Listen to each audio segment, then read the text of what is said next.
Hello everyone, it's me, Rich Tang. I'm still in Crete. I've decided to stay out here forever and never do RHLSTP again.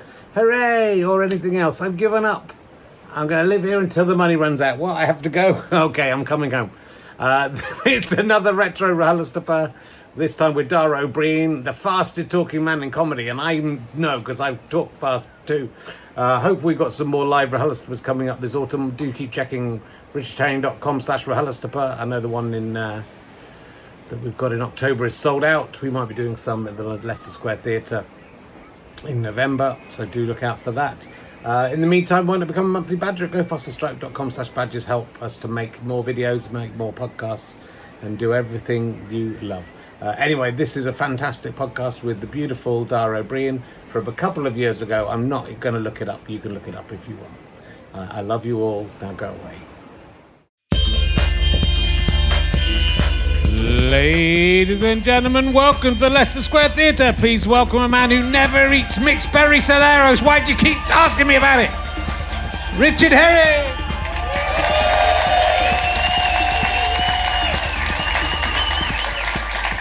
Hello, my finest friends. Welcome one and all. It's still Easter here in the past. Hope we're having a great time. Welcome to Richard Herring's Leicester Square Theatre podcast. I was talking to Mr. Cadbury's parrot. Yeah, it's Easter. Remember Mr. Cadbury's parrot? He calls it RHLSTP. That's what he can speak because he's a parrot. It's fine.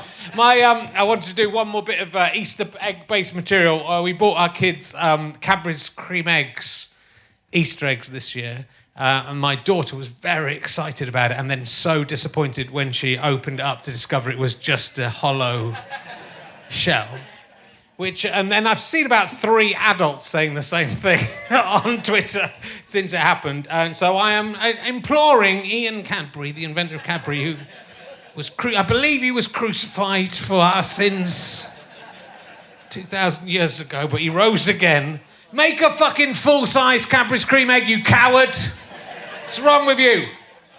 No, and I've seen people can make them at home. People have sent me loads of links to that because I mentioned this on Twitter today. I don't want a homemade one. I want to go to a shop, buy an Easter egg that's Cadbury's cream egg, that's a Cadbury's cream egg. You take the top off and then you have to stuff your face into it and eat all the Cadbury's cream egg stuff out. I don't care. I don't care about the calories. I don't care how much it would weigh. I don't care that it would be literally disgusting. Get the fuck on with it and make it. It's not important what it's like. Cream eggs are horrible even when they're little. The people voted for this, and you must do it. That's all I'm going to say. I would like to thank, for Kickstarter backer George, who backed the Kickstarter campaign at a high level, and he said, just slag the name George off for a bit. That's what he wants, which I'm not... everyone I know, George, the incompetent sound man's called George. It's not as stupid just because it's an old-fashioned name. The 4 kings had, didn't they? And then 4 in a row, and then there's been another 1 or 2. 6 altogether. I don't know. Just fulfilling my remit on that, and that's done. Slag that off. I've been looking up on Instagram a little bit, and you get, Instagram Reels. They give you a little suggestion about Instagram Reels you might enjoy. And I've noticed that nearly all of the Instagram Reels they suggest to me are ones of young women with fairly large breasts wearing bras, jumping about. And I think I've only watched like about 10,000 of those, and so I find it quite offensive that they're all that. And the train spotter bloke. That's all I get. That's what I get. Find it offensive. Come on, Instagram. What's that wrong with them? Why do people do? What are they doing? Those girls. What are they doing? I like it, but I don't understand why they're doing it. Makes me feel strange. Anyway, my guest this week. Did you get a lot of those coming up as well? Yeah. No, you don't, madam. No, I was talking to your significant other. He gets a lot of them for some reason. It's just me and him for some reason. They've been pointing us out. Don't know why. My guest this week, he's the 3rd guest in this series who is best known for their appearance on the Podge and Rod show. We must get Podge and Rod on sometime. Will you please welcome... he's also, of course, in Lindmo. He was on Lindmo, wasn't he? Will you please welcome the incredible Daro Breen, ladies and gentlemen, from Lindmo. He's from Lindmo. Daro Breen. Welcome. Got double-siders. Double-siders. Good evening. How are you? Tell us about Lindmo. Do you remember being on Lindmo? What the hell's Lindmo? It's a Scandinavian chat show. Scandinavian chat show with that nice lady who does it. Lindmo, she's called. Lindmo, yeah. And before me, there was it was all in Norwegian. And surrounded by the most Scandinavian audience you've ever seen in your life. And it's incredibly beautiful, perfect skin, glorious, open-minded. And then they shift from Norwegian, which is a fabulous language, du kommer aldri ut herfra. That's a Norwegian phrase for you. Okay. That's the Norwegian for you'll never get out of here alive. Genuinely. And my pronunciation would be perfect. And then they brought me on, and I started doing stuff. And I do stuff I speak quite quickly. You do? I do speak quite quickly. You should listen to you on 1.5 times on a podcast. Fast. I find it difficult not to speak quite quickly, even though literally it has limited my career. And, there's things that, had I ever been forced to really listen to myself, I would go, hey, why do we keep going all the time? I should stop doing that. I should probably stop doing that and it might help my career. But no, too late. But I went on Lindmo and I just went for it. And you can see the look of fear in the woman's face as I'm doing it. Bang, bang, bang, bang, bang, bang, bang, bang, bang, bang, bang, bang, bang, bang. And it was like, okay, I got to the end of the 10 minutes having just banged out some stuff about Norway and some observational jokes about Oslo. And she went, okay, thank you, Dara Breen. And then just turned and went, and the whole thing immediately reverted back to Norwegian very happily in a real, what the fuck is that? Kind of a vibe. But it was great. It was really good. Yeah. Podge and Rog? Podge and Rog, two very, very funny people who have loosely linked to the whole Zig and Zag empire and Dustin the Turkey, whatever, big legendary characters, yes. And they had their own show because they had this thing called A Scare at Bedtime in which they would tell ghost stories, these two characters, because they're famously very scary. They also came on the panel once. The panel was a show I did in Ireland, which was just people sitting around the table. And there's one particular episode, and it was me and people like Andrew Maxwell and Ed Byrne and a couple of the comics, and they came on and they just fucking trashed us. And it was just the most lovely piece because we were like, oh, cock of the hoop, we're all young men being comics is great. And we brought on two publics who just fucking destroyed us. And in a real kind of, Ted Burns is here, not getting as much work as he used to, are you, Ed? And then this kind of shit, like whatever. You're not as popular in England, Dara, as you used to be. This kind of stuff. And we just tore into us. So all the time in the world for Podge and Rog. Yeah, okay. Yeah. Can you believe it's 9 years since you were on this podcast? No, I can't. I genuinely can't because nothing has changed. It's honestly, I am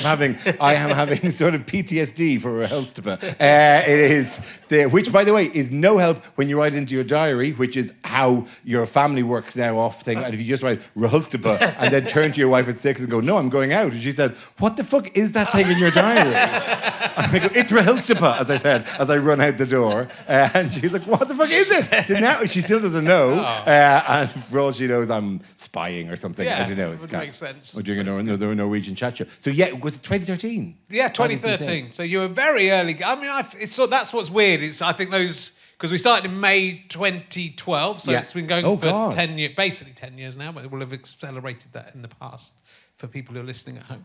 But that you being on, I think, that felt like 3 or 4 years into it as well. So the early ones feel like they were really spaced out.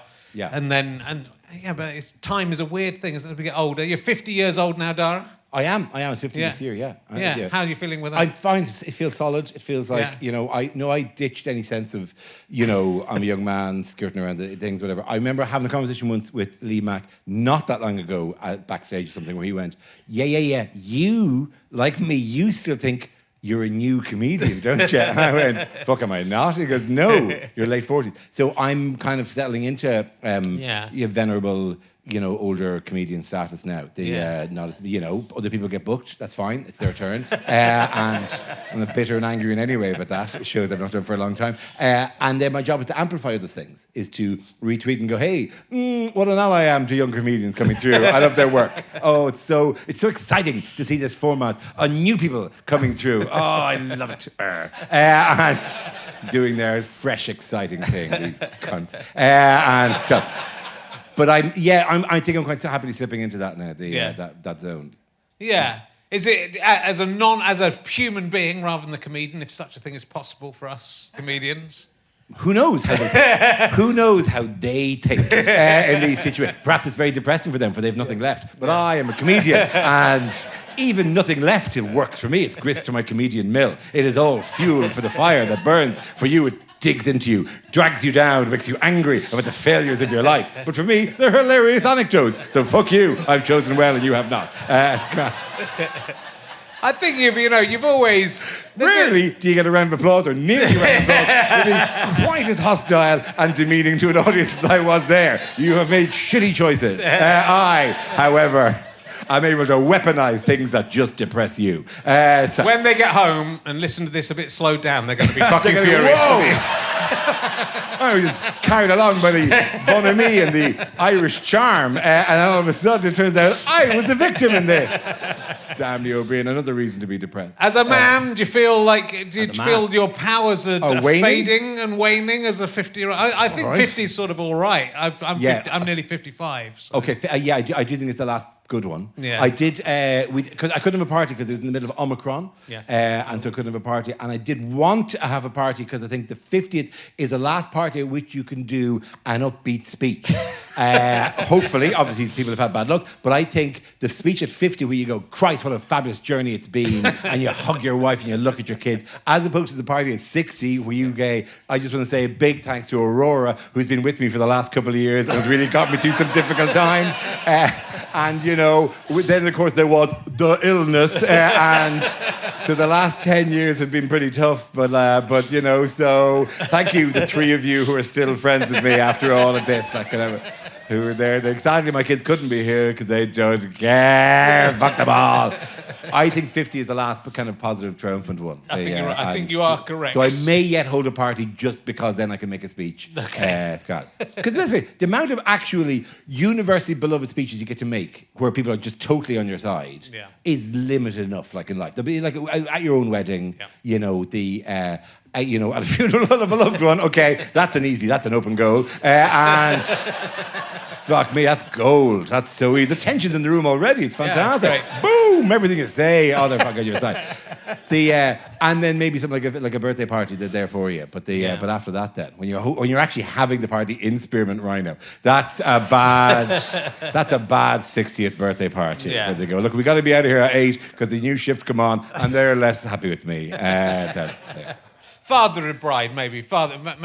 Oh, that's another one. Yeah, absolutely. I suppose that would be, because again, expectations are low. Yeah. I mean, it is just the things that comedians, I presume I speak for all of us, hate is laughs got by people who aren't funny in situations where the tension makes anything they say funny. And that fucks me off. And in ascending order, funny vicar. Yeah. Yeah. Person shouting something at tennis, getting a big laugh.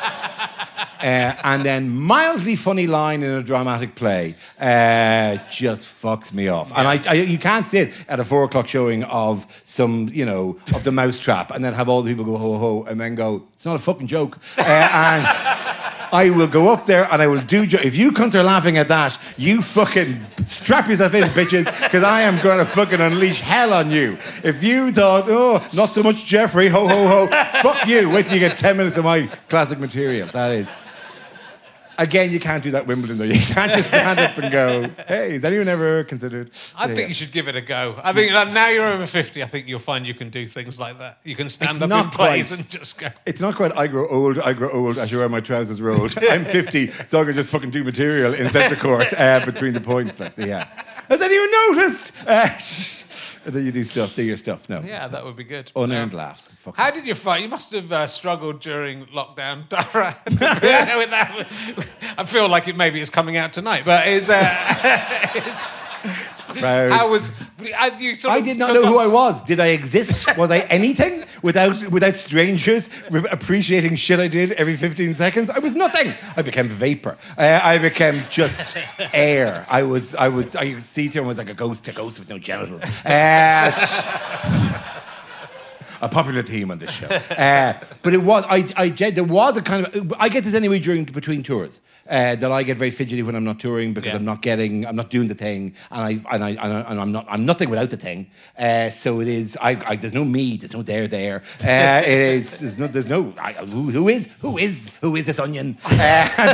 We peel it with the layers, it's already middle of the onion. No, this is more onion all the way down. And it is, but it was all onion. It was just like 2 years of onion. 2 years of an onion you couldn't open. You couldn't take the fucking cardboard off the outside of an onion. How do they grow the cardboard on the outside of an onion? That is astonishing. And why don't more products do? Because it's literally... Anyway, but I... file it away as ideas that need work. But no, I was nothing. I was really kind of... I mean, obviously, I was a father to three who homeschooled, and it was all that stuff was going on, like whatever. But it was a real flick because my wife was a doctor, remains a doctor, in the past tense, unless shit's gone bad in the last week. And she'd be off doing that stuff, like whatever, and then she'd arrive back in, and I would, like a 50s housewife, run to the door when she'd come back and go, tell me stories of the world, tell me stories of things, of what grown-ups were talking about. What were the grown-ups talking about? Because I had been trying to teach to a 3-year-old how to read, and it is not fun. So yeah, it was. I found it very yeah. The short answer is yes. And I found it weird. Yeah. You took up... Well, you didn't take up, but you started photographing the sky, right? I did. I dorked out a lot. I became total dorcas malorcas. And because I bought a telescope, and then I bought another telescope, and then I bought cameras for a telescope, and then I bought other telescopes under which I put other cameras, and I went really big in the whole thing. And then I wrote a routine, which kind of... I wrote a routine about it because I thought there was funny stuff in it. I don't know why I thought there was funny stuff in it. But I wrote a routine about it. It involved a line... I don't know. It's just fucking stars. They're just dots. They're just fucking dots. And if you give them they just get more dots. That's all you get, right? And then I went and did it, and that worked okay here in the UK. That worked okay. They're just dots routine. Yeah. And then I went to Ireland, and the audience were like, no, and it was really kind of sweet because the audience went, no, you really like this stuff, so we don't believe you. And it was really nice. The audience all went, no, you don't believe it, we don't believe it, you're a big fucking nerd, and you can't suddenly back away from it now. And so I dropped the material because it was clearly the audience, no, you're lying about this. So I went and I sat in the garden, I did that. I did that. And I continue to do that when I can, yeah. Did you discover any new planets? No, I don't know, you don't. No. What the fuck? This shit, people have been doing this... We've been doing this for fucking ages, right? It's not like... Irritating is when Galileo did it, like for his first telescope, Galileo discovered 3 fucking moons in the first month and then went, that's enough. And then he put the telescope away and did not pick the fucking telescope again, I think. It certainly didn't discover any more shit. Nothing else discovered for 80. But Galileo went, bang, bang, bang, that's all new, lovely stuff. Name them after me, job done. What? Oh, yeah, the fucking... okay, I'll sit in the house for the next 40 years. And that's the part of the history of Galileo's life. And he finally got forgiven hundreds of years later. But it's all been discovered. It's not like I look and I go, whoa, what's that thing? And I send it into somebody goes, oh wow, we didn't see that before. I suppose you could if something got flung. I mean, that's a fucking plot of Deep Impact. If something gets flung in from the asteroid belt or from the outer reaches of it all, like whatever then if it comes in, I mean, one of them could be mine. I have an asteroid named after me. Okay. Yeah, which is 4901 Briain, which sits in the asteroid belt in between Mars and Jupiter, and you can see the thing. I wouldn't be able to see it, but it's mapped the orbit of it and how far away it is, like whatever, and that could potentially get bounced into an orbit that would destroy life. Yeah, that'd be great, wouldn't it? Imagine the press for that. I could pick and choose what I did that day. No, I'll do Lorraine. Lorraine's always been good to me. She's always supported me during the quiet periods. Fuck Norton. And I'm trying to get on Norton for years. Oh, I'm not good enough. Oh, really? Am I not good enough for Q anymore? Well, fucking Lorraine has stuck with me. I'm doing everything. We're going to an hour special, me and Lorraine, who is a big nerd herself, by the way. Okay. As you must know, obviously. But Lorraine would we'd be all over that. Like 11 o'clock in the morning on ITV, be fantastic. There's a space to do it.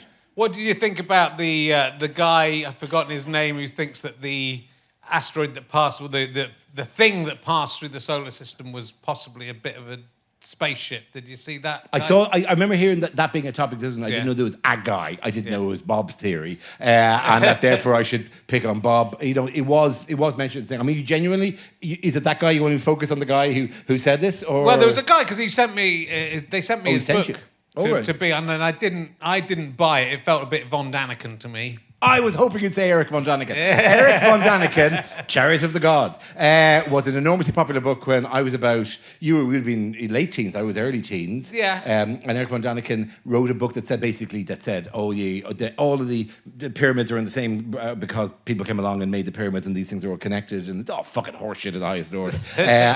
But occasionally you meet people who really go for it, and who still believe it and who say it to you. And I was going to say something, but I'm not going to say because it's unfair. She did an entire fucking podcast on BBC One about fucking conspiracy theories, and it was ridiculous. But Eric Von Daniken was a Chariot of the Gods he wrote, like whatever. Yeah, but it might be Rendezvous with Rama. It might be a thing that has stuff in it that would physically, because when Voyager, which we've sent out, eventually hits another solar system, whatever, it will just fucking shoot past them at a stupid speed. Yeah. And like we've took a record on it with loads of stuff, and pictures of some guy with his cock out, his hand in the air, the kind of look at me, what threat do I pose with this? And the woman going, I know, and then pictures of and like sounds of bird song and stuff like that. It's a very random thing. And we sent out this record and instructions as how to build a record player. Yes. It is like whatever, and a flyer for Tower Records. And so, because once you build the first thing, then you start buying vinyl. And the idea is we get them hooked on buying vinyl, and then they're in Manchester all the time. They're going to all these little shops, like whatever, and they're all going, oh, blah, blah, blah. That's an alien making an alien noise as he flicks through the soul funk. Oh yeah, that's good. I've been looking for that. And then they go way down with vinyl and they don't think to fight us. That's the aim. And it's all shit they bought before, 40 years earlier. That's the fucking twist. That's why we're building up the vinyl industry again. I'm sorry. What was the question? It doesn't matter. I was watching you talking to Stephen Hawking. Yes. The day, and when it wasn't today, but he was. No, he's we not haven't spoken in a while. God love him. But he he was pissing on a lot of possibilities of time travel. He was a fucker for that. I said it to myself. And I said, you're a fucker for that, I said, Stephen. And your silence speaks volume. He was a great man for delivering a punch, genuinely a great man for delivering a punchline a little bit later. He was very good at that. He would because it would take him a while, God love him, to do the thing and to type it out, like whatever. But then he would deliver the punchline to whatever had gone on sometime later. He was very good at that kind of stuff. But he did, he posited a theorem that said you can't travel backwards in time. You can only travel forwards in time because it'll create it'll create paradoxes, too many paradoxes. It can't work. Thus killing Terminator and Back to the Future. Yeah. And also Back to the Future, the musical, which would be an awful shame. Just what was that? I mean, I'm in that, and it's great, and we're a happy team, and I play the headmaster, and McFly. I'm able to come out with it because I only have 2 scenes. I run in, do them really quickly, and then I'm out again. McFly, But Hawking's killed us, and so we had to shut it down. We've shut the play down now. And that one about the Temptations is going in instead from next week. So, But he was against because again in the paper today they were talking about sending out messages to try and get, here we are, come and get us. You're sending a beacon. They're so far away they wouldn't come and get us. Yeah. I mean, the thing is, yes, I'm not, anyway, he's a very smart man. That is essentially what you're doing. You're announcing yourself. But we're looking for people announcing ourselves. We can't get there. This is always the thing about that we never said in Stargazing Live. There are a number of things we didn't say in Stargazing Live, and among them was, we're never going to get there. We say, it's amazing, the planets, the universe is full. We're never going to get there. But we'd never bring it, because it's just too fucking far away. It won't take too long, like whatever, it's grand. And they all talk about, we'll do multi-generational spaceships. But if you're in a multi-generational spaceship, in other words, the crew have babies, and they grow up, and they then man the crew. At some point, 30 years later, the babies will go, we've never even seen Earth fuck this shit, and they turn the space around and they go back to Earth, like whatever is what they would do. Like, yeah, so. Well, they could send robots, right? They could send robots. You're absolutely right. Yeah, and the robots could send pictures back and do all sorts of things. Like, Would it be cheating to have sex with one of those robots before they, especially just before they went on the mission? It's never cheating to have sex with a robot. No. Do you mean within a marriage, within the framework? Well, if you were married, you're married now, and I'm married now. If just before they popped off, you said, "I'm just gonna fuck the robot that's going off," and then it's not like it's just a one-off thing. Even if your wife doesn't like it, it's all right. They've gone now. They're definitely not coming back. I definitely I have the laminated card that all married people carry, like whatever, and I've got a number of Hollywood starlets, and then the robot that goes to a distant planet is the number one. So I'm allowed fuck the robot if such a situation. If we're in a bar and at the next table I go, "Hey, are you the robot who's going to space?" And he goes, "Yes, I am." And then you can fuck the robot. Yeah. And also the robot won't know. No. So it's okay. Like, I think you're always. Well, if they don't know if they've been fucked, they're not going to be very good about finding if they found another civilization. How are they going to know they found another? If they don't even know you fucked them, how are they going to know what an alien is? It would be awkward if the robot arrived at different celebrations and I come in peace and they're like covered in jizz and they raise their hand as a peaceful gesture and just splat jizz all over alien faces. That'd be awkward. That'd be a bad situation. I never got Westworld. Do you know when they remade Westworld? I do, yeah. Yeah, and it was like, oh my God, but the robots have been oppressed. And you're going, no, I get oppression, genuine human oppression. That's a fucking valid thing, whatever. But these are fucking toys. I'm sorry, this is Toy Story with sex toys. And why am I supposed to be upset about going, oh no, the vibrators have been misused? They're fucking sex toys. I'm sorry, they're very sophisticated sex toys, but it was like, at no stage did they show people being hunted by the robots, and the terror was all from the robots' point of view, and you're going, really, there's nothing. Remake it again. Remake it again with scary robots. Remake it with the robots loving it. Loving it. We all made me fucked and we love it. But you might as well go, oh no, my vibrator is chasing me around the house. And somebody goes, yeah, but what about the vibrator's feelings? It is the fucking vibrator. This is nonsense. I agree with you. Thank you. But my wife does not agree with you. Talking of aliens covered in jizz, you've written a children's book about science. I have. Is that in there? I have. It's called What's That on the Alien's Hand? Keep the kids away from the aliens is the first thing, like whenever they're groupie. I've written a number of them. You've written a few, yeah. I've written 3 of them. And is there anybody out there? That was, do you know what? Unnecessary second there. I know, I was going to say. Yeah, it's really, really clumsy, and the ink wasted on that. Is anybody out there would have worked just as well? Is there anybody out there? Although it is what I think it is the way a child would say it. So if it's a book, the child didn't write the book. The point wasn't to ape the voice of a child. The point is for me to say things, and then the child to be entertained or informed by it, like whatever. There's solid bits of. There's loads of stuff in them. There's loads of facts in them. I think weirdly here it's a more difficult place. Here, the UK versus Ireland. In Ireland, again, they totally take it on, oh yeah, you love that shit, and so you're probably really into it, so let's buy those books for our kids. So we get World Book Day in Ireland, they get loads of people whose kids really like it, whatever. Whereas here it's like, oh, another fucking celebrity's written a book, there cannot be anything useful in this. Why are they all killing the book industry, right? And I'm going, it's just loads of sciencey stuff. It's just things about planets and stuff like that, like whatever. So it's kind of weird you get caught into that thing. It's this country can be quite cynical about things. Yeah, well, I mean, like, I think especially if someone who writes things, which most comedians I are. have always said this. It's the fucking most insane thing whenever I see someone going, oh, you're all just jumping on the bandwagon. You, like David O'Doherty or all these people who actually write. They're actual writers who just happen to stand up and do this stuff. Like, it's not like we've got a team of people going, fuck me, get the stuff into his mouth as fast as possible. Because they would be, but it is I think it's a weird criticism to make of comedians. That how dare they write books, because that's what we do. That's literally all we've done for years and years in Edinburgh, like whatever. But people get, I think people are quite cynical in this country. But I think also, like, kids, and when I was a kid, I loved comedians and I loved comedy, and so if a comedian wrote a book, you would read the book, which is what you need to get kids to do. So if you're writing science books for kids, they're very accessible. 7 to 12-year-old, loads of really fun sciencey bits in there. And I really enjoyed doing them. But I just think it's a kind of a weird. Yeah, it's not a market that isn't serviced, but there's loads of really great science books for kids, which is a great thing, right? Yeah. It's now just another one of those, like whatever, it's nice to be part of it. And you get the odd knock-on effect of people sending you photographs of their kid asleep asleep with a book on them in space pajamas or something like that. It's really sweet. Or on World Book Day, now they fucking shifted tone from the stuff earlier.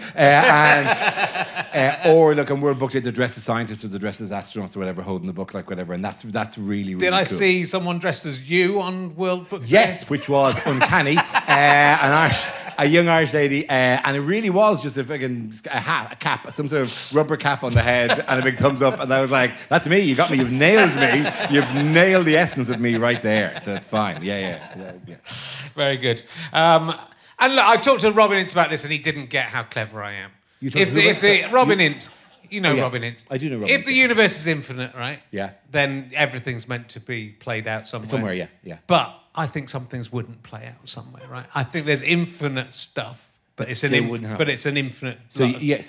Different stuff. Because like if there's an infinite number of universes that are exactly the same as our universe right up to this point. Yeah. But from this point onwards, I suddenly make the decision to only speak in Spanish, even though I can't speak Spanish and have never learnt Spanish. And for the rest of my life, I speak fluent, correct Spanish. Okay. Make no mistakes. You're making it sound weird, but I would applaud the effort. If you move this entire thing into Spanish, I'll fucking come with you. Okay. I'll do the entire thing in Spanish with you, or some Spanglais version. Yeah, but it's not. Spanish. It's got to be perfect, eloquent perfect. Spanish. That's got to happen if the universe is infinite and everything happens, because that's possible that I could just accidentally... Yeah, okay, but equally... I could make the decision and then accidentally do it. I don't think there is a universe in which you suddenly turn into a beautiful golden bird and then fly around the room and shit golden eggs on everyone's head, right? Okay. I think it still has to be a thing that has a causal link to the previous thing. Yeah. So you can't... So it's not like... So therefore not everything happens, and and also some things that could happen won't happen because we make choices. Yeah, but the idea is that there would be a place where we would make different choices. Yeah, but I wouldn't make the choice to speak Spanish for the rest of my life when I can't speak Spanish. Yeah, okay. I'm not sure how you think you've beaten science in this situation. But I yield to you. There's no universe in which I now get interrupted by a phone call and it's the England manager saying, Richard Herring, we decided to play you in tonight's game that wasn't scheduled. Yeah, there was no... Well, we decided to have a quick match. We've thrown together... We decided to play Russia at football. Yeah. Despite the international consternation that will cause. And also you're playing in goal. We also need you to sing the Russian national anthem as you present a dove to the Russian captain and in your support for the denazification of Ukraine. No, all of it is wrong. All of it is unhelpful, this, like whatever. Yeah, there are things that won't happen. You're up there, the things that won't happen. So if there are things that won't happen, that means you can still have an infinite number of things that can happen, but they can just be an infinite variety of different things. They'll all broadly all be very, very similar, I imagine, and tiny little things will branch off, like whatever, it's grand. But the minute you change one thing...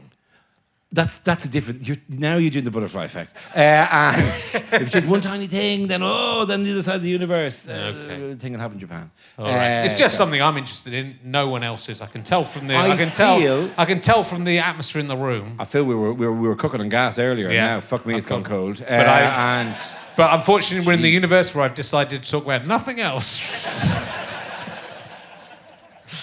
Blockbusters. I killed that fucking franchise. If they come to me and do Blockbusters, what I would have done, beginning of every episode, on air, I'd have gone, now, listen to me, you pricks. Anyone says, can I have a pee in a funny way, you're off the fucking game straight, okay? Fuck off if you do that. Right, on with the game. That's what I would do. And then I'd just play it straight from there. I mean, why was it necessary to do it on air? Surely you could just quietly say it. Because you need to let everyone know that we're stopping that. That's what, and then you nip that in the bud. No one dares do it. Fair enough, yeah. I mean, firstly, peas do appear, and people have to literally say the word, can I have a pea? They just say it not in a funny way. Just say it like this. The audience, you have to actually say it to the audience more, because the audience are so hot for that. It is actually number 4 on the list of unearned laughs. Behind the vicar and the tennis and an afternoon play is "Can I have a P, please?" And the audience all go ho ho ho ho ho ho ho, and then kind of an E, please, retro ho ho ho, yeah. Right? But it was very difficult, and it actually, my silent thing was that you'll never see me laugh at it. I wasn't doing a thing, whatever, but I didn't look stern and. Oh, don't come at me with this old material. But I kind of like, okay, I just gave him a P. I'd have punched a couple of them just to let them know, and then bonhomie after that. Oh, of course. Just then back to let's enjoy the game. That's probably a good way to host a quiz show, which is you give a couple of slaps early, you establish your alpha male status within that room, right? And then they're so scared that any warmth from you at all, it becomes amplified by the contrast. And they're going, oh, he's being nice to us now. If you did the entire thing in some weird, like, split, I don't know what the term, I'll use the wrong term, I don't want to use the wrong term, but like where you're like veering violently, but in really negative and then really kind. And they have no idea what's going on. So all their instincts are thrown. Yeah, no one has tried to do a show like that. No, no one has said, let's take an L format. I mean, I don't know what, let's do every second counts like that. We should just punching the shit like whatever. The one that we should bring back is the Henry Kelly one. Yeah, Going for Gold. Going for Gold, right? But Going for Gold, hosted by you, saying to be from a pan-European base of contestants. We'll go, hello, I am Henrik. Shut the fuck up, Henrik. What are you doing in an English-language quiz show? You're clearly disadvantaged here. And then... Or when they say, because Going for Gold had the thing where every time someone would go, he would have a round called "Who am I?" Right? Remember that? Yes. And he would go, the next round is "Who am I?" And he said, "Who am I?" And then myself and my sister, who were 14, 15, so I would always go, "Henry Kelly." But that if everyone did that instead, that every time we do "Who am I?" I don't think I'd be allowed to host Going for Gold because I have admitted on this podcast that as a younger man, I used to wank to the gold. You wanked to I wanked to Going for Gold. If it was like an attractive European lady. But it was very difficult to wank to. It really isn't. Welcome, Marina from Belgium. Fucking hell, look at Marina from Belgium. She's not doing it. She's not even swaying in a sexy way. She's just standing there, looking nice. And then you have to get furiously battering away. Fucking hell, Marina. Before Henry Kelly. And then I lived it. So I think they'd be worried that I would. Yeah. Fucking don't book anyone hot. Like, oh fuck. No. Episode 3 is a tough one because that Spanish woman's on. She's quite sexy, and he's we're going, oh, Conchita. Was there not a danger as you're doing this? And I appreciate your honesty in this. Like as you're hitting the peak, right? As you're getting to the point, right? Yeah. That suddenly they flash up Henry Kelly going, "Who am I?" And you go, "Fucking, I don't know who you are," but you're getting in the fucking face, and this is for Conchita. There was a danger of that, yeah. I'm not sure I ever got to completion, but I tried. Okay. I tried. Yeah. I can't remember. I used to. There was no pornography. There was no internet, was there, in those days? There was no internet in those days, so you had no idea what was going on. No. What was happening in the world? We're all in our little bubbles. Do you know who wrote the theme music to Going for Gold? I do. It was the guy who wrote all of those. His name's Hans Zimmer. Hans Zimmer, who wrote all the music for the Batman movies, the Christopher Nolan movies. That guy who does all of that shit, right? Okay, that everything he writes is right. And he fucking held off the bwarp for Going for Gold because it's da-da-dun, da-da-da-dun, da bwarp. That is a far finer version. It was just like, the heat is on. And you're there fucking wanking furiously. And then bwarp. And then... I still get a little twitch when anyone sings it. Oh, going for gold. Bwarp. Good. Yep. Was it nice doing Blockbusters? It was great to do Blockbusters. Yeah. It was fun. It was silly. It was nice. And then the company who made it was Comedy Central, did it or whatever. They changed corporate owners and they suddenly decided to cancel all programs, even though we were booked in to do 3 more series. Oh, TV's a fucking weird business. It really is. And so we're about to do loads more, and then it just stopped. So I would have happily done, but that's you say all these things. We would have happily done more Robot Wars. Yeah, I was going to bring up Robot Wars. Was definitely been happy to do more Go 8-bit, but they kind of that was a possibly great format. Yes, sort of slipped away a bit. And that's full of that kind of stuff. Irritating. But thanks for going through the regrets of my career. Well, I like to find the things that... Stare off into the distance, and then the camera just comes down to one light as I go, oh, so many losses, so many... You've had a lot of hits, Dara, so I like to pick on the failures. Jesus, Go Ape, it haunts me to this day. What about 1 and 6 zeros is your new... Done, gone, finished last week. Finished last, as we recorded, finished last week. Let's see where that goes. Very much one of these things which is a format, when it was a pilot, and it's fun, but it's all done in COVID era kind of stuff, like whatever, and if it was done properly again, we'd probably do it very differently. Yeah. So, don't know, it's very much in stasis, and who knows what'll happen with it, because we kind of done where you were shielded from the contestants until 10 minutes beforehand, and they had to stand at some weirdly sort of distant, hello, welcome to the like the fucking Hunger Games, welcome, do not approach me, no, I am the standoffish host, right? And also that format, that has happened a few times, that we did a very, very fun run through of it, and then we got into the studio, and I have a tendency to, just to talk, I have a tendency to blurt stuff out and to say things, right? And especially if there's a fact I know. And that often didn't help because I hadn't looked, there's only fucking 7 questions in the show, but I hadn't looked ahead and seen what they were. And in the first show, it was like, let's have a look at the answers. And it was all towns in England, blah, blah, blah, blah. And it was like, oh, Northampton, Wolverhampton, Leicester. And I said, have you been to any of these towns? So the contestant said, I think we were in Leicester, we went to some car park. Of course you did, I said, because that's where King Richard III is. And then a voice somehow went, that's a fucking question. So you're sort of like the coughing major, but you were the host. I was the coughing major. I was going, no, don't answer that. Don't, you fool. You fool, it wasn't Glenn Close. When you were an idiot. Like, there were times where because it was one of these shows where it was all about, oh my God, is it arisen? And we give them loads of options. And there were times where you're marshalling basically to go to a correct answer, where they would go, oh, maybe it was Anne Hathaway in that film. I don't really remember it. And I go, really, let's go through the answers again. And they would go, oh, was it Glenn Close? Oh, I need to push you for an answer right now. I now need to push you for an answer. It was so everyone won £1 million every ultimately, it's weird. Everyone $1 million, and it sank. That's why they're selling Channel 4, because I kept giving away millions of pounds to nice people. What is this on the debit sheet? We've lost £7 million on this show. I want to just check something from IMDb. I don't know if we discussed this last time, but I want to know because I don't remember. There's an IMDb trivia about you, but a lot of IMDb trivia is not true. Okay, and I'll just put in context, a lot of the IMDb trivia about me specifically is not true and I had to trace it back to the producer I had on a TV show called The Panel that we did in Ireland would write a fake biog for us every week. I don't know how he fucking found the time. I mean, producing the show would write a paragraph on each person which is all fake. And then for some reason, these got percolated into being truth. Okay. Which is this one I like, and there isn't that much trivia about you on the IMDb. This is one of the main bits. Yeah. Dara once rescued a parrot from his garden and housed it in his garage until the RSPCA were able to take it away. Actually, that's true. But it wasn't me who did it.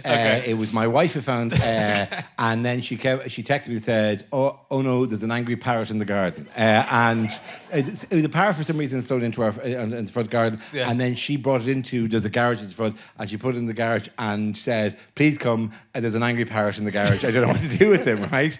And so I came and I have a photograph of the parrot and of my wife looking around the corner at the parrot and go, "Well, why the fuck did you bring him indoors?" And so it's one of these things where people dump pets, and they dump this parrot, and the parrot, clearly the parrot is a cunt. He was an awful parrot, like, he's great. He was a really aggressive, savage parrot, like, whatever, yes, great. I mean, not in a kind of a piratey way, he wasn't going, fucking kill you. He wasn't saying tough words, but he was quite squawky and unpleasant, like, whatever. You would not have endured this on a boat trip of any distance. Like, oh, you are a pain in the hole, you know that? You are the worst fucking parrot. Stop biting my fucking ear. You'd have happily, oh, where's your parrot? Captain Hook, and said, oh, he had a terrible accident when I strangled him, and now we're eating him for sustenance. But this parrot was a bad parrot. Yeah. It was an evil parrot. Yeah. You could tell in his eyes. He was up to no good. He was scoping the house out, and so therefore he had to be removed. But the RSPCA came in and stuck a net in his head and took him away. Okay. I don't know what happened to him. I mean, he probably turned up in Rolf Harris, an animal hospital. Yeah, you know. I mean, that would have been a classic episode of a bad parrot and a Rolf Harris. I mean, difficult to know who to sympathise with in that battle, to be honest. Yeah. I had a conversation once with Stephen Merchant about this, because he was away and I met him after for a drink, and around the time he said, and for some reason he said, this is really weird. I can't believe that right now Rolf Harris is in jail. I said, I know, you've been away. This is insane, because it's just after 20, it all had happened, and the whole thing happened in this mad rush of things, like whatever. And we discussed about the fact that when we're both in school, we both knew about Savile. Right, because it was a common impersonation. In Ireland, Savile was nothing. Savile was not. I'm going to claim this, and this may be historically inaccurate, that we all went, the fuck is England doing with Savile? That guy is clearly a nonce. And we went, fuck that, that is weird, right? He was among your weirdnesses, right? And so we all went, ugh, no. So he never really did anything in Ireland at all, as far as I know. I might be wrong with this, but I'm fucking going with this, right? And we all went, oh no, he's strange. But it was always, the impersonation of Savile was always, child molest. That was part of the impersonation, the standard impersonation. And we had this moment we went, Jesus, when we came to the BBC, should we have said this? Are we at fault as much as anyone else by not going in and going, I got fucking serious questions about Jimmy Savile here that maybe you should answer, because in every primary school in Dublin, we knew this. Why did you know this? Anyway, sorry, this is not important to it all. Yeah. No, it's true. Well, but that's I was talking about this with the crew actually beforehand. But now there's a clip of me and Stu dressed as Jimmy Savile. Yes, there is. Sorry, Rich, not Judy. As if you fucking knew. As if you were the whistleblowers in this situation. I can't believe we were allowed to do it. So in it, we're dressed as the day of the marathon. We're going, now then. It's London Marathon. I hope nobody dies. And then I say, if they do, Bagsy, I get to take them to the mortuary. And then that's it. So there's no accusation made. He was an ambulance driver, so he just wanted to do his job. Yeah, absolutely. But every other time we try to do a joke about Jimmy Savile, our producer would go, "You can't do it because he'll sue and blah." So but it was a joke thing, an urban myth thing that I don't know. But I don't know if we. We didn't know. Children did. Well, maybe the children didn't. Victims genuinely came forward, and they were the ones who actually did this. Not any one of us doing a funny joke about it, like with this guy. It is notable how bad my impersonation of Savile is. I'm very happy that I did a bad impersonation of him. I even forgot to do now then. I can't do impersonations. I'm very bad. My case comes up next Thursday. God, that fucking joke. I don't do voices. I'm not a thing. My Christopher Walken is immaculate. Okay. Christopher Walken. See, it's amazing. It's astonishing. Yeah. Christopher Walken. Okay, I've got to do more than just the name. I haven't killed anyone since 1987. That sounds like Chris Tarrant. No, it's not. It's not. No. Okay. No, it's not. It's really good. Really good. When you die, tell the angels in heaven that you never saw evil as incarnate as in the face of the man who killed you. Is it not working? Is it not landing yet? It's all right.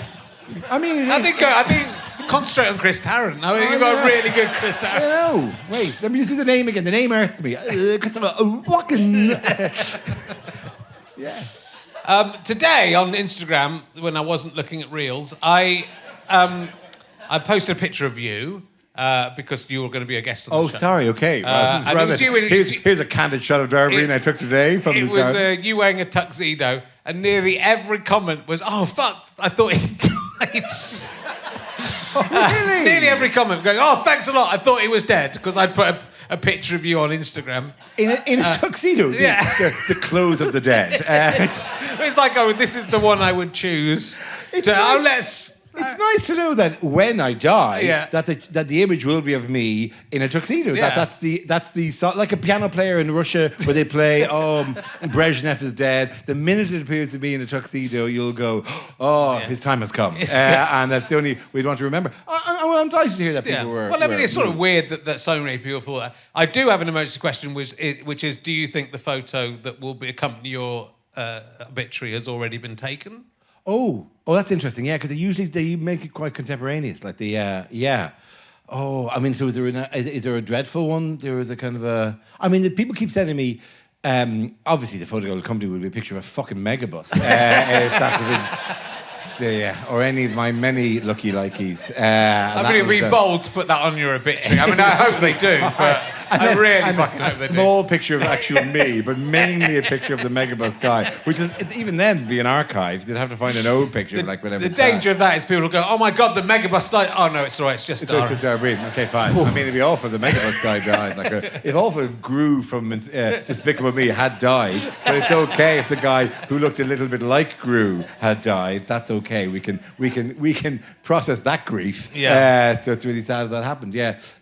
No, I mean, I don't know what era. It's difficult to know because I think, well, hopefully you'll go on for many years, and there may be something in the future that is the biggest thing ever, where you're James Bond, maybe. Yes, absolutely. Because often I know that they're broadening the search a lot at the moment, and they're going, look, and somebody's getting a dry whiteboard and wiping out the words good-looking, young, just fit. No, we don't need that, and none of that. We got to think outside the box, lads. We got to think outside the box. Let's go for some maybe balding, slightly heavier man, Irish, but Irish and undeniably probably wouldn't even want to act as if he was, for Queen and Country, would always go every time they said that. That's a bit weird, and wink at the camera. Really, me? Don't anyway. Go on, Jesus. Sure, fucking I'll do it. Every shot's me eating Tato crisp. Going, what was that? Oh yeah, okay, yeah, I'll do that. Yeah, and then squeezing into a tuxedo, and people going, "Fuck, are you dead?" I mean, you're coming out of the casino there, and you had the look of a man who was dead, and I'm very sorry you were dead. But Bob, I mean, mock the week, sitting on the mock the week, but then 3 men in a boat. Yeah. Hang on. It's difficult to know, isn't it? What point are you going up to? Oh, well, I'm just trying to work out if it's already been taken, whether it would be. Okay, sorry. What I would love it to be would be a picture of me on stage. Yeah. I would love that to be a picture from the show. I mean, it won't be that. It won't be that. Of course it won't be that. Even though it's me full length, standing there, so I'm doing a thing, right? Doing the thing I actually did most of the time. But no, it'll be a picture of me standing next to fucking Matilda, the robot, or some fucking format that only lasted a series because we did it once, like whatever, or some ridiculous thing. So it won't be that on a rotating couch for Go 8-Bit. It'll be that rather than actually what I did as my job. Yeah, it's great. Or it'll just say, "You're going to bring Frankie Boyle back," and it'll just be. I had a guy at an ATM machine shout that at me, but within the last month, go, because it's kind of weird in a kind of a, lads, it was 13 years ago, you've really got to move on, right? But it's particularly, he went, "When are you going to bring Frankie Boyle back onto Whose Line's It Anyway?" And you're going, how can I unpick this? So bring back, then, and but fucking Whose Line? How to explain the history of Whose Line's It Anyway at this stage? It's a different show. Oh, I fucking give up. Oh, next week, I said, and walked off with my cat. I'd like to see Frankie on Whose Line's It Anyway? Yeah, they should bring the team back for that. They should do that. Should get Tony and Josie and Frankie, and they can all do their games. I'd like to just throw Frankie Boyle into the middle of that and just. It'd be quite good just to Frankie just fucking blocking every suggestion. No. Oh, we're here in a boulangerie. No. Bang. It's a fucking joke. We're not. We're on stage. Yeah. How is the tour going? So the tour, is it the same tour? Is it a different tour? No. I'm one of the fuckers who wrote a new show during the thing, so that people whose tours were cancelled have to now fucking compete with me. We're writing a brand new show, which is really unfair because my tour had just finished when the thing came down. In fact, it was very much my tour that caused it. It's like very much like 12 Monkeys. If you look at the itinerary of my tour and where the thing broke out, it really matches up in a kind of a scary way. You have to seen 12 Monkeys recently, which I did. Anyway, but the itinerary was exactly where. I mean, I'm very patient zero in this. And so. Oh, the last night of the tour. Let's all have some bat. You sure? You sure we should? Oh, fuck it, let's do it anyway. So that ended or almost ended. There's a couple of the odd straggler gig going on, and then during the break, I came out with a new show. So it's a new show. Yeah. But it's it's going great. It's predominantly Ireland so far, and then some British dates, and then they take over. But the weird thing about now is because there's a mad cluster of acts coming in who are shows already, and new acts coming in, that actually the UK dates are really spread out because actually everyone wants to be on in various places. Brighton Dome, I think I'm on in June of next year. That's how much those kind of venues have been grabbed already. So it'll go on over the next period. So it's kind of flipped in a really, really weird way. Normally I do Ireland throughout it all and do Europe at the end, but we're doing Europe now first. We're doing Europe in the summer and all. It's all just a bit weird and upside down. So, yeah, of all the because my big fear at the start of lockdown was if this lasted a long time that a lot of the venues weren't going to survive. And I know a couple of theatres have definitely gone down. It's been okay. Theatres have, in the main, come back, whatever. It's weird when you tour. Have you toured, Jess? Have you toured? No, I've just done a few little gigs here. When you tour out again, it is like ticking off places that you knew. but that bar is gone, or that chip shop is gone, or all Debenhams have gone, so all this main street looks really, really quiet. There's a lot of that as you travel around, and it's really, really striking because you become a tiny creature of habit in each different place. That you have your favourite bar in Derry, your favourite bar in Liverpool, your favourite bar in all those places. As you go around, you have your local for all of the major places you go. My favourite jazz club in Manchester, my favourite whatever. We've all of these kind of things. Yeah. And so I will wish to go back to these places again. And it's been a nervous kind of thing of going, are you still going? Is that still a place like whatever? Because a lot of them are shut. Yeah. So it's places are just kind of recovering a bit at the moment. But luckily it seems comedy is the theatres seem to have survived, and the clubs as well. On the whole, as far as I know about the clubs, they seem to be broadly back in. Again, I haven't heard too many victims of it. Somebody will correct us on that and tell us. Sure they will. But it seems that you see. Oh, that's fucking you've gone very quiet because it's become about small businesses and but it is it is a thing that I think the theatres have, luckily, and this particularly for they may have had to churn a staff, that's the only thing, because I think the most difficult people who found out were technical staff and casual staff in theatres who didn't fall into the furlough thing and then basically had to leave and find other things to do, like whatever, and it's all very tough. So, but as far as I know, most of them seem to have come back into it after about a year and a half. I know the audiences are coming back, Chris. Look at this. Well, this is not a great sign. And this is a poor benchmark, and has made me think to rescale the tour. And so there'll be a furious phone conversation after this going, I can't believe it. You are very much the canary in the coal mine. And I have carried you down and the monoxide has fucking knocked you out. So I'm shutting down, baby. I'm shutting down. I'm leaving you down there. Fuck you. You're dead. It's great. You can sit in your little cage, your gilded cage, heaving in monoxide, and that's the end of you. But it is and also every time a new wave occurs, ticket sales drop again because people, I think, go, fuck, I'm not going to buy a ticket if it's going to be cancelled again. It's going to be repeatedly cancelled. And I have very few of these, but tours that have lots of delayed or postponed dates have 60%, 70% numbers maybe, which is bad, obviously, because people have just moved on, or the dates don't suit them anymore, or they've forgotten, or it's not happening, or whatever, and so you're not getting people in. Even tickets you've sold, you're not getting people in because it's just it was 2 years ago. So I go to Canada to do a tour. The last bit of the tour was supposed to be 8 dates in Canada, which is now happening, and I did promo videos from today. And it's really like, yes, it's actually finally happening with that old show. Even though I'm doing another show since, but I'm going to do the old show. Right. And I'm going to go and watch it. I'll watch it in the plane over before, maybe slightly before that. But I'll watch it on the way over, which is always great, by the way. I did it a couple of times. We haven't done a tour in a while, and you sit and you watch it on your laptop or something. You watch your own show while a stewardess goes, we have literally laid on 189 movies for you to watch on this flight, and yet you would sooner sit there watching yourself wanking furiously. And could you not just have it on a DVD, like on a computer, just on the front of the stage, and just watch it and then watch it and then repeat it back? I can have it played into my ear and just say the words to really awkward time, and then go, hey, what do you do for a living? And then do whatever happened the night I was in Hammersmith that night. Shut up! I'm not really talking to you. I'm fucking. Oh, you repair odometers? And the guys go, no, I'm an accountant. Shut up! I'm doing a thing. And people presume with the audience chat that's what you're doing anyway, so so you might as well just make it up. Like Jesus. Things are happening, and it feels normal as well to do them and do the tours now. But I'm guessing from your point of view, it's feeling amazing to get back after that time away. I mean, I think almost you more than anyone, but I mean, I know most comedians will have feel the same, but I mean, but then why me more? I just think I think you. I do. You really like doing the job. Yes, I do. Sorry, I'm delighted. That's the thing. I thought that was my private feeling, but I do bang on about it. Yeah, no, absolutely, it is. It's great. Yeah. It's great to have done a body of it and to see loads of those dates ahead and to know that I'm going to go to these places. I love going to the places, and it's great to do that as well. Great to have a show, and I like this show. The show is a really personal show. It's a really kind of slightly honest show. It's a funny show, but it's like a lot of honest stuff in it.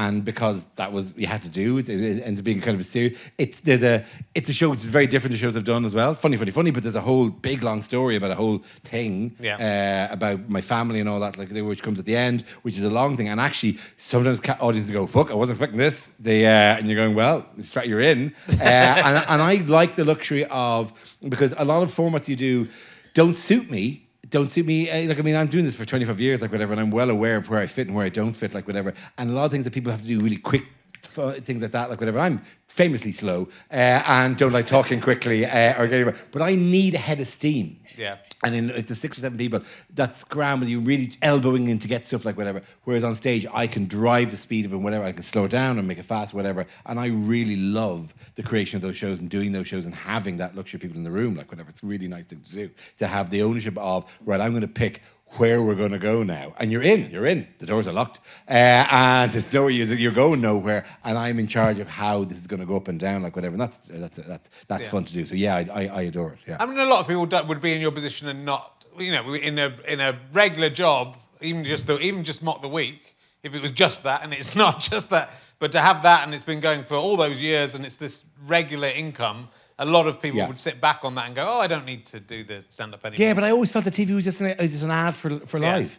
I always felt that. I mean, that's maybe an inappropriate thing to say to TV people who go, "Oh, this is my life," and I go, "No, you really are just a tool I use." Anyway, lovely to work with you. And so I always thought it was just an ad for the live stuff, like whatever. And some of the stuff hasn't been. It has been a format. Like I always kind of slightly think, is that the wrong thing to do?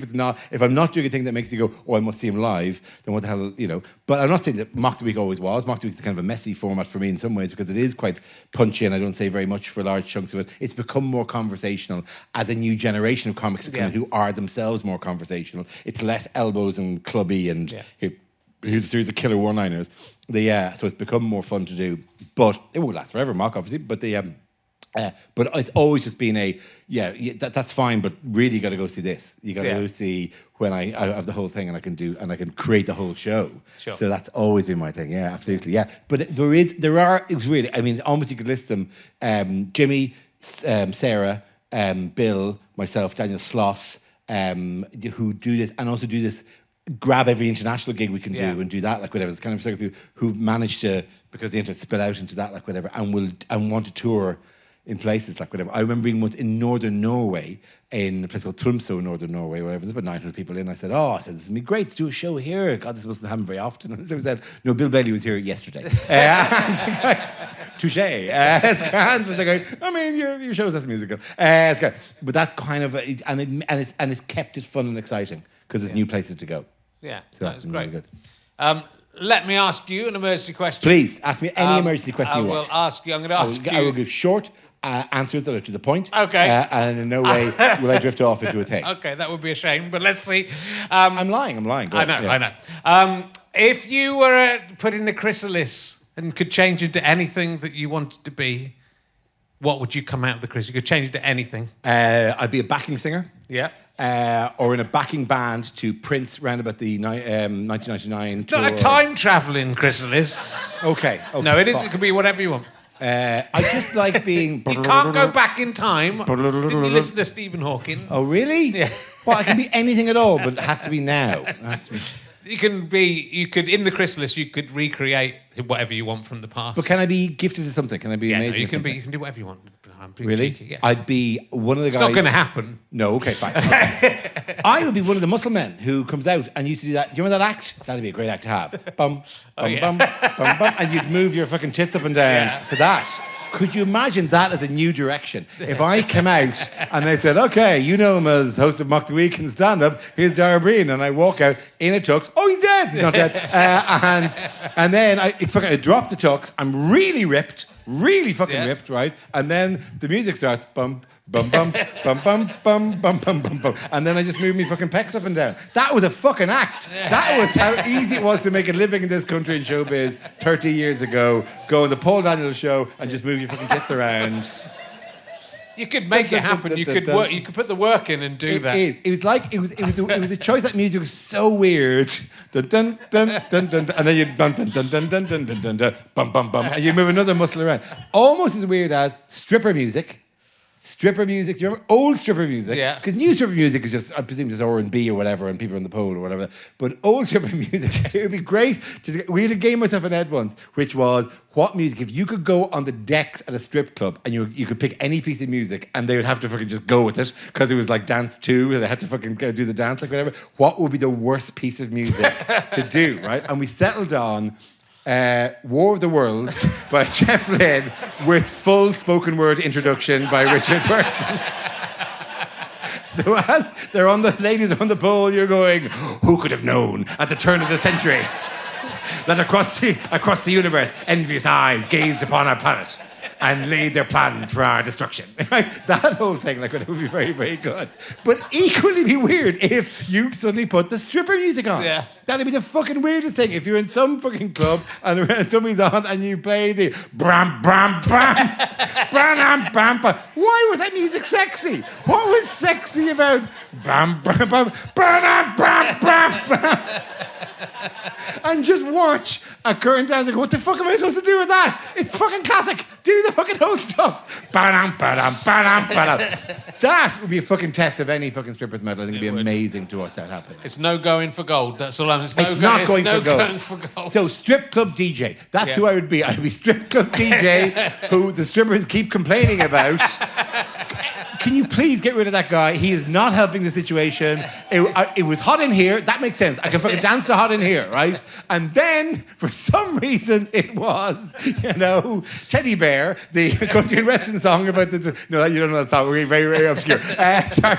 Then it was, Simon Shamma's spoken history word. It'd be a chant. I don't think the music matters. It's interesting. It is an interesting point about that stripper music. I guess that Morecambe and Wise may have killed it as a sexy thing. But why was it even before that? And did people go, I can't wank to this, Morecambe and Wise, they making some toast? I once said to David O'Doherty, who's a good friend of mine and a very huge, his dad was one of Ireland's legendary jazz musicians, and Dave does jazz very well. And I said to Dave, Dave, I've come up with a new piece of material. I said, what is it? He said, it's about how occasionally there are classical, the things that are like canonical in culture, and you haven't seen them, you read them or listened to them, whatever, but you've heard the reference to them repeated, like whatever. And I said, so I finally said, you know what I'm going to do? I'm going to listen to Kind of Blue by Miles Davis. I'm finally going to actually take that journey and listen to Kind of Blue. And it's really surprising when you listen to it because it's actually just the Benny Hill music. Slow down, like and he does it for 7 minutes. He really does beautiful things with it, like whatever. But it's very definitely just the Benny Hill music. And David O'Doherty went, never tell that joke.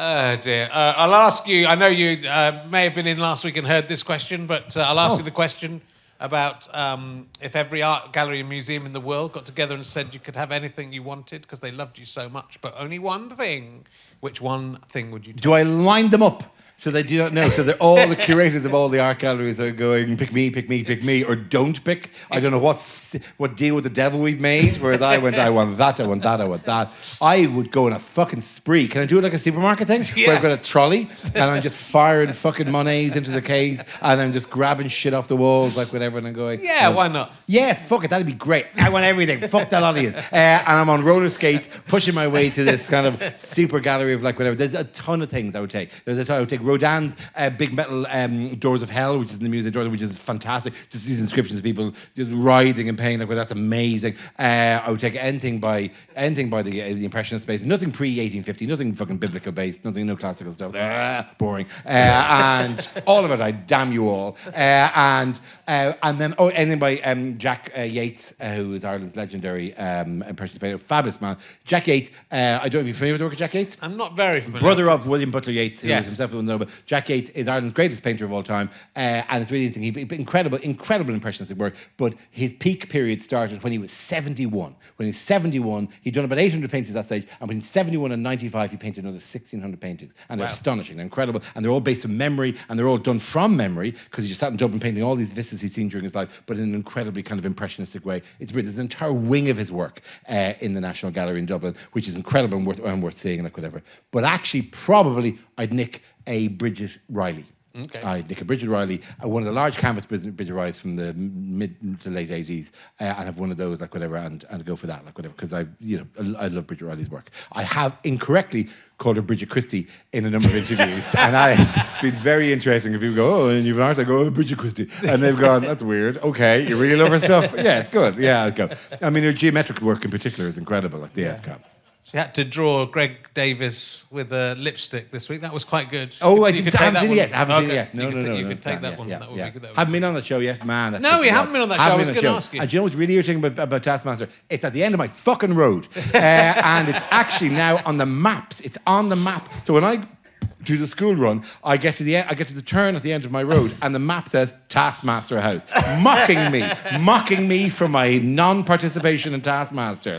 It can only be a matter of time. It's harder for us middle-aged men to get on there. Oh, it's so tough now. We're not woke enough to get onto the show. Are we not? Is that it? Is that it? Are we not cool? Are we not new enough? Diverse? I'm Irish. We used to be diversity. We were diversity once. It was incredible. You'd have me or Ed or both. Oh, both was too much. And you go, incredible. We've got so many voices from so many different communities. And now we're just thinking, there is. I know where the seat is. If I ever get asked to do it, I know what my chair is. I'm ready for the ironic reinvention when that happens. Oh, I only knew him for this, but look at him now. He's so game for a laugh. It's incredible, yeah. But end of my road, literally end of my road. Oh, well, don't let everyone can work out where you live now. Can they? Yeah, if it's the end of your road. Okay, Do you live in the have golf to get club? to the Taskmaster house first and then work backwards. Yeah, everyone knows where the Taskmaster house is. Oh, shit, I've given too much away. You have to move. I'll take your house in Chiswick. That'll be fine. That'll be fine for me. Anything exciting coming up, Dara, that you would like to? Is it just touring I'm going forever? to tour the shit out of this show. Yeah. And I'm loving it, and it's all beautiful, and there's a bit, and I'm going to do the hell of it for the next year.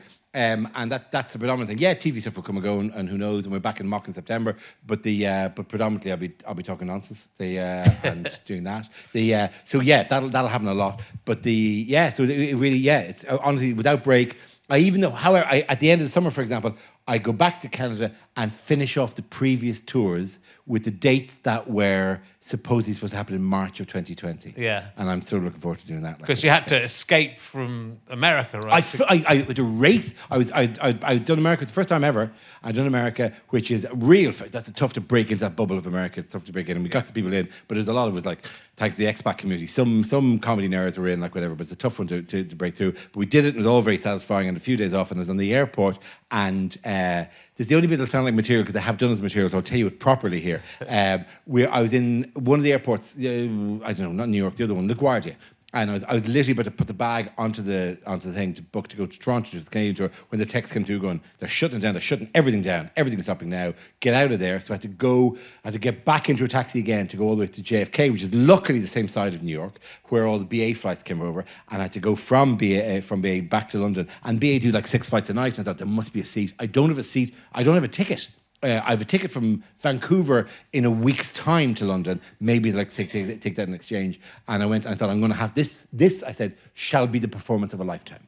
I shall create, oh my God, I will. And I went to the desk and the woman said, hi, and I said, look, I don't have a ticket, but my family, oh my God, there is a pandemic coming. Please get me home to my family so I can draw them in and I could look after them. Please, oh my God, somebody needs to fight for tins of tins of beans in a supermarket in a while. And I did a whole thing of, I've got to get back, please, I've got to get back. It's anything we do, I've got to fight. And she said, no, we can swap this ticket. She even said, look, it's a more expensive ticket you have because it's from Toronto. And I said, I don't mind, I don't care, I just need to be home soon.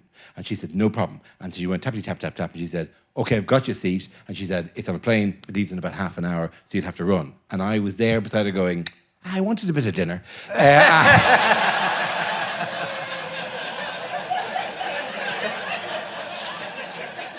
I mean, and I was hoping to buy some of those earbuds, the noise cancelling ones, and I really wanted to get some gift for the kids. But it's too late now to go, do you have a later one than that, actually? Because I've really gone big on, I need to get home now. And so I had to run to the airport in a real, I should have just said any flight tonight, but I had to run to the airport and ran all the way to JFK where they're pulling the door closed on the jetway. Right. And I ran through and I arrived onto the plane sweating and out of breath, and sat down to somebody who thought, oh great, there's nobody on they're about to close the doors, I've got an extra seat to myself. And then I arrive in with fucking sweat dripping off me, the worst passenger to be sitting beside in March of 2020. I sit down beside and go, oh, I'm hot. Are you hot? I wasn't hot, but I'm suddenly hot. It's so hot. Jeez, I'm so hot. I can't breathe. Oh my God. Oh, hold my hand. I don't know what to do. Fabulous. Well, I'm delighted you got home. I'm delighted we're no longer at home. And very much look forward to go and see Dara on tour. Please, ladies and gentlemen, the amazing Daro Breen! Thank you very much for coming. Thank you very much. You have been listening to RHLSTP with me, Richard Herring, and my guest, Dara Ó Briain. Thank you to Scamp Regard, who provide the music to this show. I'm indebted to my producer, Ben Walker. I'm indebted to Chris Evans, not that one, and everyone at Go Faster Stripe, and all the team who record these shows, and everyone at the Leicester Square Theatre, and all those cool kids at ACAST. I would also like to thank the following people for backing our Kickstarter reward. Bruno Pacciaudi, David Hinchcliffe, Theakston, Dave Curran, Matt Sladen, Ian with 2 eyes, Ralphonzi El Magnifico, Steve Bradbury, Gary McLennan, Stephen Blair, Ewan Benson, David Boston, Alec Watson, John Lewis, Not the Shop, Andy McH, Greg, Sarah Hewitt, Steve Green, Emma F, JPH, Nick Huntington, David Frew. All the classics are in this episode. All the big ones, David Frew, Andy McH, they're all here. Ewan Benson, they're all here. Guy Trevelyan Edwards, Howie Colley, Pemsy Poodles, Arch Drood, Michiel Boland, Mike Conley, Zelda Pendlebury, Martin Harris, Moomin Biscuit, Isabel Lorien, Pete Aitken, A. Shrek, Rachel K. Robertson. This is a Sky Potato Fuzz and GoFasterStripe.com production. Thank you for listening. Head to GoFasterStripe.com to buy downloads and books of mine and lots of cool comedians, shows, and other stuff they do. Thank you to Chris Evans again for all his hard work. Goodbye.